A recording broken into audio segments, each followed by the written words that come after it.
ito ay rated SPG. Striktong patnubay at gabay ng magulang ang kailangan. Maaaring may masiselang tema, lengguwahe, karahasan, sexual, horror o droga na hindi angkop sa mga Naidala nga ni Marge mag-isa itong si Jasmine sa Hong Kong upang doon nga subukan ng mga treatments upang gumaling na nga itong si Jasmine. Subalit naaawa na nga itong si Marge nang makita ngang nahihirapan ang anak nga niya sa sakit.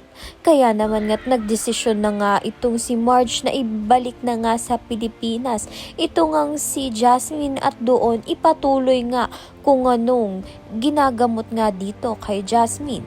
Kaya naman nga't pagbalik nga nito ni Marge sa Pilipinas, pinagsabihan nga siya ng pamilya niyang Torre Campo, lalong-lalo na nga itong si Greg na binastos nga raw ang pamilya at hindi nga sinunod itong si Paulo. Nagkasagutan nga ang mag-asawa dahil si Marge nga lang raw ang pumapaslang sa kanyang anak, pati na nga rin ang relasyon nilang dalawa.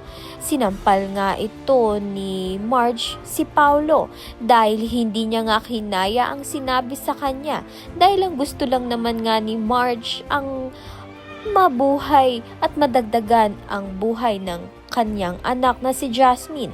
Kaya naman nga't yan at iba pa ang dapat nating pakaabangan. Maraming salamat sa iyong panonood.